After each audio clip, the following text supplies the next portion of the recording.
65 years ago, our late Queen Elizabeth II gave her first Christmas speech in 1957.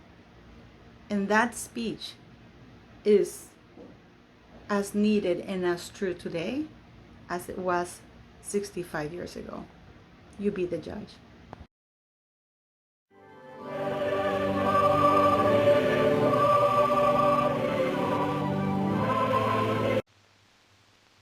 Happy Christmas.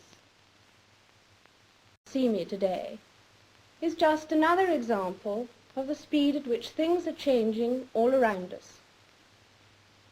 Because of these changes, I'm not surprised that many people feel lost and unable to decide what to hold on to and what to discard, how to take advantage of the new life without losing the best of the old. But it's not the new inventions which are the difficulty. The trouble is caused by unthinking people who carelessly throw away ageless ideals as if they were old and outworn machinery. They would have religion thrown aside, morality in personal and public life made meaningless, honesty counted as foolishness, and self-interest set up in place of self-restraint.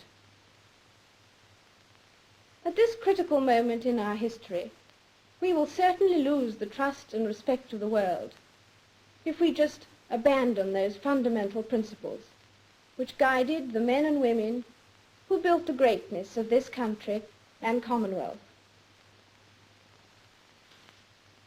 Today, we need a special kind of courage, not the kind needed in battle, but a kind which makes us stand up for everything that we know is right, everything that is true and honest. We need the kind of courage that can withstand the subtle corruption of the cynics, so that we can show the world that we are not afraid of the future. It has always been easy to hate and destroy. To build and to cherish is much more difficult. That's why we can take a pride in the new Commonwealth we are building. These nations are our friends, largely because we've always tried to do our best to be honest and kindly, and because we have tried to stand up for what we believe to be right. In the old days, the monarch led his soldiers on the battlefield, and his leadership at all times was close and personal. Today, things are very different. I cannot lead you into battle. I do not give you laws or administer justice. But I can do something else. I can give you my heart and my devotion to these old islands and to all the peoples of our brotherhood of nations. I hope that 1958 may bring you God's blessing and all the things you long for. And so I wish you all, young and old, wherever you may be, all the fun and enjoyment and the peace of a very happy Christmas. Hello, beautiful people. Happy Christmas. Happy Hanukkah. Happy all of you. Please don't forget to like, share, and subscribe. Thank you for all the wishes that you've given me. Thank you for the support to the channel. Thanks for the super chats. Thanks for the donations to the channel. Thank you very much. Thank you for everything, and I hope wherever you are, you're safe and with your family and your loved ones.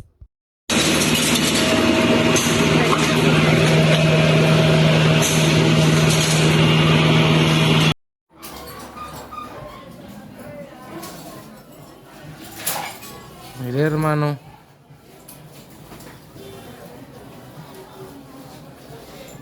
Hello, beautiful people, wherever you are.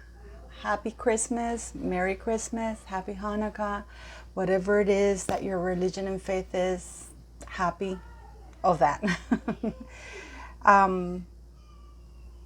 You know, not all of us are fortunate. It's been a tough year. It's been a quite a few tough 9.5 years and ongoing for me. But it's something that that you deal with and you move. And in spite of it all, I've always considered myself fortunate because, yeah, I've always considered myself fortunate and thankful to God. Yesterday, you guys know that I have there's a little school that I work with.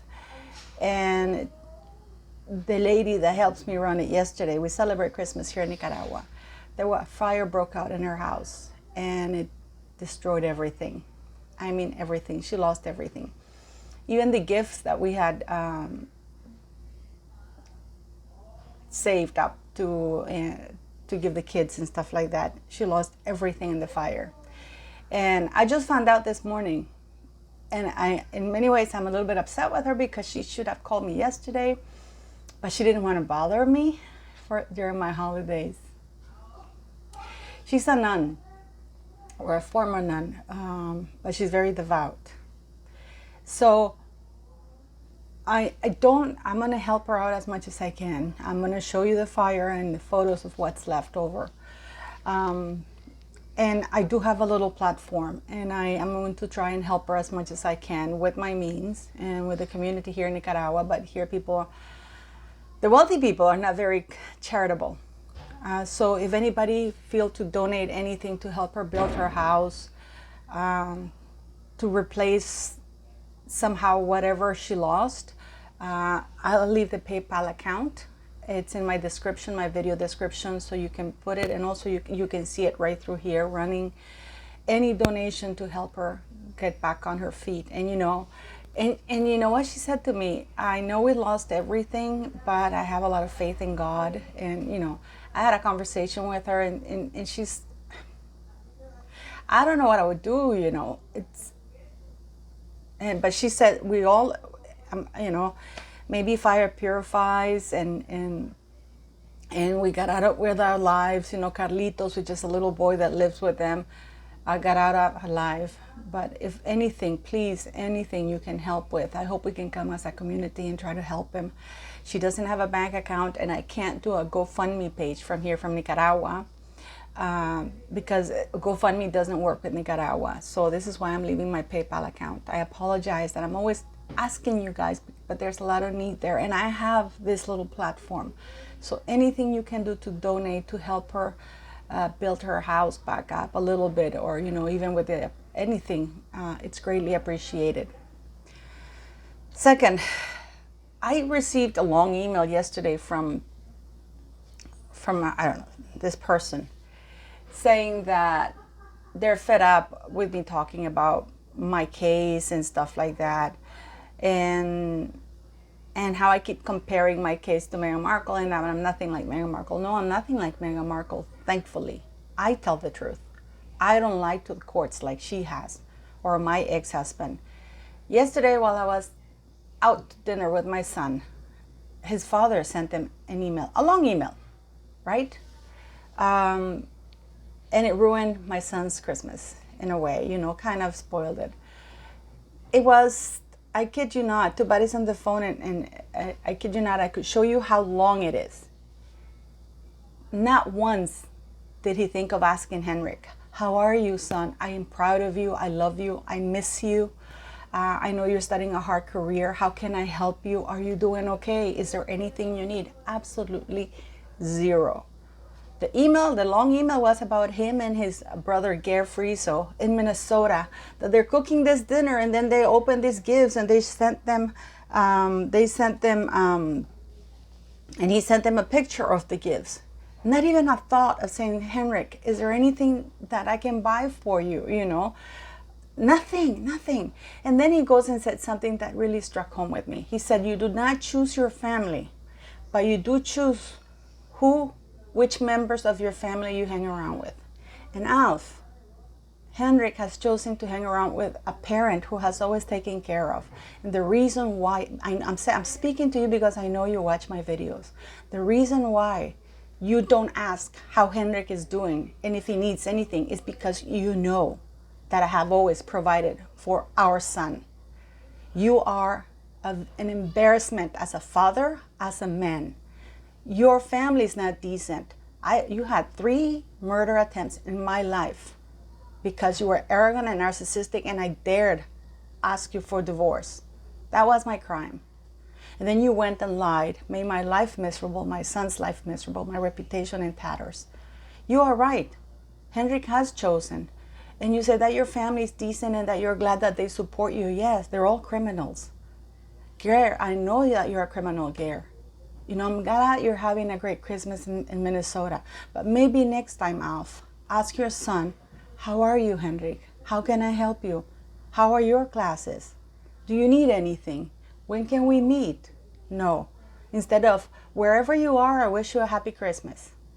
And then you rant on about yourself and how great you are and how great you are to have these things in life and how fortunate you are. I apologize it's taking this long, but I just needed, I'm using this platform and I'm naming him Alfriso, and you all know that. If you know my case, you all know that. And Gare, you are a shameful person. You're a deceitful, manipulative person as well. And that you sent your son, Alf, that email, knowing that it would upset him. And I asked him not to read it, but he was disappointed and upset. Next time, if you're going to write to your son, ask him how he's doing. Ask him, Henrik, are you okay? Like Meghan Markle, are you okay? Because you never do, because you know that I take care of him. And for the world to know he's never paid child support while Henrik was growing up, that was a lie, and it was proven in court that he never did. Anyways, now to Meghan Markle. This is a very important video, I think, because it shows how children suffer the consequences of their parents' actions. Can you imagine if those 2 children exist? Because I gotta tell you, in that docuseries, the faces, and I know children change, but let me tell you something. When my son was born, his features have remained constant. In this docuseries, each time they showed a child, it was completely different. The space between the eyes, the width of the nose, the color of the hair, the shape of the mouth, it changed from one shot to the other. But let's assume that those 2 children exist and they're theirs. Can you imagine them growing up, watching their parents lie, and them having to carry that on, knowing that people are ridiculing? And because kids grow up, and no matter how much you try to screw or change the perspective of things, if they have a little bit of intelligence, they will start asking questions. They will dig things up. And with Harry and Meghan Markle, God knows there are enough receipts for that, of the lies. Can you imagine these 2 children growing up and watching their parents go in this rant, finding out that they've been alienated from both sides of their families? During the Samantha Markle versus Meghan Markle's court case, so many things are going to come to light. There's no other way to turn it. But can you imagine how these children are being raised isolated? The family values that they're being taught are those by Harry and Meghan Markle's, who have clearly no family values. So how can you imagine growing up? Can you imagine how screwed up these children will be? Because, and let me tell you something, many people say, no, it's not the family. The family, there's a reason why in law, it is one of the children's rights to have extended members of his family, to have a relationship. Why? Because most of the time the abuse is perpetrated by the parents, by the closest to them. So if they don't have anybody else, an extended network or any network at all, for them to reach out and say, you know what, my mom is abusing me, my dad is abusing me. These children are basically isolated from any form of help and healthy relationships to form. And that the CDC in California is not, you know what? Wait a minute. Because people have called the CDC on Meghan Markle and Harry. Because alienating children is a form of abuse. Alienating children from the extended family. Having Doria, a woman who just went on Netflix and lied and basically said that she took Meghan Markle at age 2 and she raised Meghan Markle in a black neighborhood surrounded by black women. when everybody knows she was an absentee mother. She was never around. Even the people from the school have come out and said that they didn't even know Meghan Markle had a black mother because they met her until she came to graduation or something like that. So where were you, Doria? But this woman is willing to go and lie on worldwide stage for money, claiming something that she's not because she's a disgrace of a mother. You know, she's alienating her daughter even further or corroborating whatever Meghan Markle's lies are just to make herself look good, because this is what Doria is doing. What kind of a grandmother is Doria? This is another woman who never owned a house until her father passed away. And it's sketchy how the father passed away and there was a little bit of fight between her and another brother that she ended up keeping the house. That's the only time that this woman at 60 some years of age, she owns a home. Okay? Because her father died. Where was she for 10 years? Where was Doria for all that time? So the role models that Archie and Lili have are Doria, a known liar with no family values. How can you instill on somebody something you do not possess? I cannot teach my son decency if I'm not a decent person. I cannot teach my son morality, compassion if I don't have it. I cannot teach my son unity for family unity if I don't have that. You know, because Harry and Meghan Markle choose to trash people, lie and slander at will, and they get away with it. And they think that's okay. And that's partly, as I said, largely in fault to King Charles, who refuses to act as a monarch to protect the Commonwealth. The United Kingdom people need protection. The United Kingdom's reputation is not faring very well. And there's a lot of dissent among Commonwealth countries. I already told you I'm starting a parliamentary petition in Canada. But this is why I've been urging people to do it in the United Kingdom, to ask to have a full investigation, because here first I have to raise the signatures to go to our parliament. Then they have to, once they're there, then they go and ask. So it's a longer process. If you in the United Kingdom put a parliamentary, not one of those, it has to be a parliamentary petition asking for that the Duke and Duchess of Sussex claims, race claims, be fully and publicly investigated, that the bullying allegations of the employees that were working for Meghan Markle be fully and publicly investigated, because the monarchy is a public institution that represents the United Kingdom. And that's all you have to do. You don't have to get into whether Meghan Markle lies. And you can also add it to, you can request that the Parliament, because this Parliament can do it, you can request that the line of succession be amended, that only members of the royal family who physically reside in the United Kingdom can be in the line of succession. That amendment can go as quickly as it did when they changed it from gender to primogeniture, and also that Catholics could be included. They went within 4 or 5 months, and it was put in December, and then basically in March it was out and it was approved. So you guys can actually request that of Parliament. You know, and I'm going to put that in the same petition, because, you know, we're part of the Commonwealth. But it goes faster if you guys do it from the UK. Just ask that Meghan Markle, the Duke and Duchess of Sussex race allegations and abuse allegations be investigated, because the monarchy is a public institution that cannot be ruled or, you know, or accused of those, you know, claims without any investigation, because any other institution would go under scrutiny and would be publicly investigated. And those that, whether it's true or not, would be held accountable. Yet nothing happens. So I am going to do my petition to the Canadian Parliament, but I'm urging you in the United Kingdom to do that as well, because it goes faster because you're there. Here we have to go through our Parliament, and then our Parliament has to get their asses going. So, yeah. So what are these two children doing? Can you imagine these two children growing up and finding out all the lies? How alienated they've been from their families, from loving family members that would raise them, and how narcissism with Harry and Meghan Markle. It's never going to stop. It's never going to stop until they are stopped. Abusive people never stop. They only escalate behavior. They escalate actions. They never de-escalate. It's always because you see that it's pushing a little bit to see how far they can get. They push you. Oh, she didn't react. They push her harder. She didn't react. Then the slap comes. She didn't react. And it's only increasing. And it's the same thing with Meghan Markle. First, there were conversations. Now, the N-word.